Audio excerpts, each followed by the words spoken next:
Welcome. This is Tanya Bevs, and she's in Keremios Community Church, and she's got an amazing testimony. So, Tanya, where did your life start up? Tell us a bit about it. A bit about it. Okay, I was born in Penticton. Uh, Grew up mostly on the coast. Grew up in the Salvation Army Church. Uh, So, you grew up in the church, and what happened then?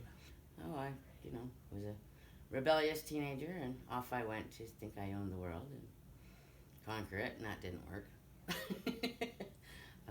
Fell into, some really, bad things basically my whole young life, even though knowing about God and believe, I just don't think I believed he was there for me, or I was too ashamed. Mhm. So when I got older and, I just didn't want to live that way anymore. So I won the lottery, which changed everything. Tell us about the lottery. Okay, well, there was like, everybody thinks you get all that money and it's great, but money problems are money problems. Too much is a problem, too little is a problem. So you. And how much did you win? 3.8 million. 3.8 million. Yes, and And what did that do to your life? uh, All the happiness that money can buy? no, it didn't. It was exactly the opposite, and I think that was the point from God, saying, "I've given you everything. Oh, but look, your son almost died. He got his arm broken, but in 7 places. But we So what happened? So you had the money, and then your son. somebody wanted it, so they beat him up in his garage, Okay, so the money became a problem. and that was a week after I won. Wow. So, and then the different people, friends, family, strangers, everybody. I did some good things. I helped some people. I gave a lot of money away. I helped people. I helped kids off the street. I did a lot of good with it. But I'm glad it's gone.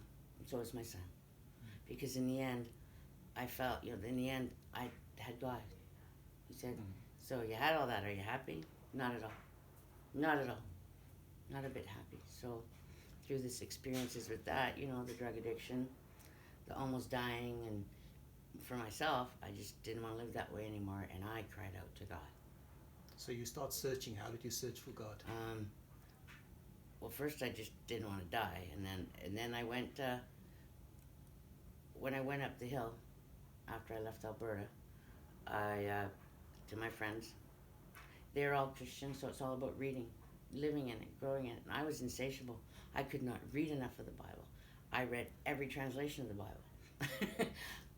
So you moved out of Alberta, where you had all the problems with all the money, And to everything, Christian friends, and on the mountaintop, and there you lived off There, I lived grid. there. Yeah, I lived off grid. I stayed with them about 6 months, and then I went down the road to a couple who went to work in Vancouver, and I took care of their horses and sheep and chickens and dogs and cats and all kind of pigs.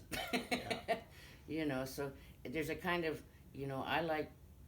It was a beautiful experience for me to actually have my hands in the earth and work in the dirt and work with nature, because I've been in an office for 30 years. Yeah. So just being out there, just appreciating it, and reading the Bible by candlelight at night, or reading books like from like Total Forgiveness. I think we talked about once, is an awesome book. I think everybody should read it. Yeah. Because learning to forgive for all the bad that happened, and learning to be thankful for all the good, and like I said, the more I read the Bible, the more I talked about it, the more I knew it, the more it brought me back to my roots, the happier I was. I stopped swearing, and sarcasm mostly went away. I was just a happier person.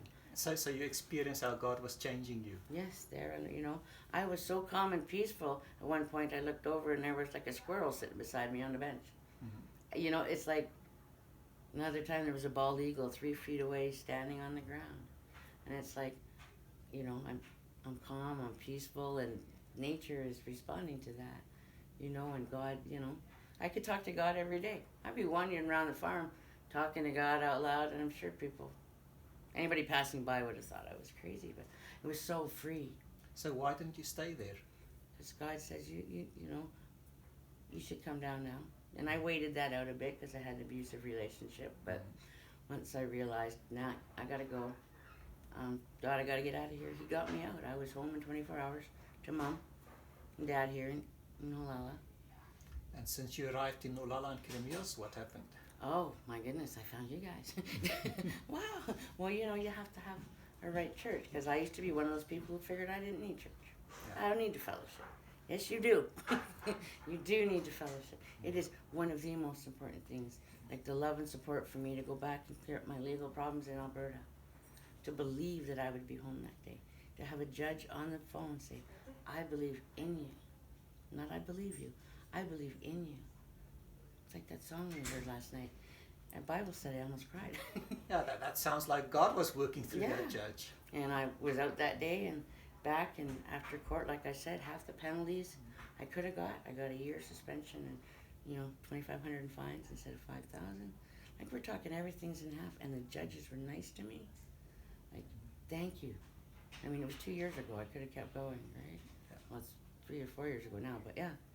So just being rewarded, you know, and realizing you got to take responsibility. If you take responsibility, I will take care, and here's your next step. Tell me about your baptism. Oh my goodness. Weren't you all there?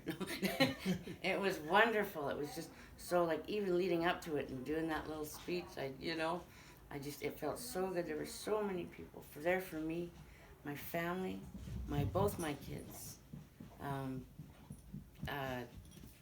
neighbors, the family from up the hill, 19 people. Like, who would have thought? I saw the whole crowd that came to witness your I baptism. know. I was And so. that told me you're part of a good family. I am part of a very good family, and people that love me, and, you know, part of coming to God is realizing that people do. I have value, you know, from other people, from God, not that, oh, everybody's talking about me and I got to be paranoid, because I was paranoid for a long time, especially with the drugs.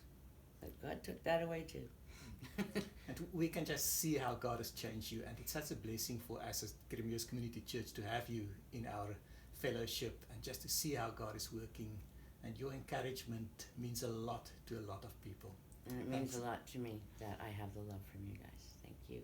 We appreciate you. We appreciate God. God is so good. He is. Thank you.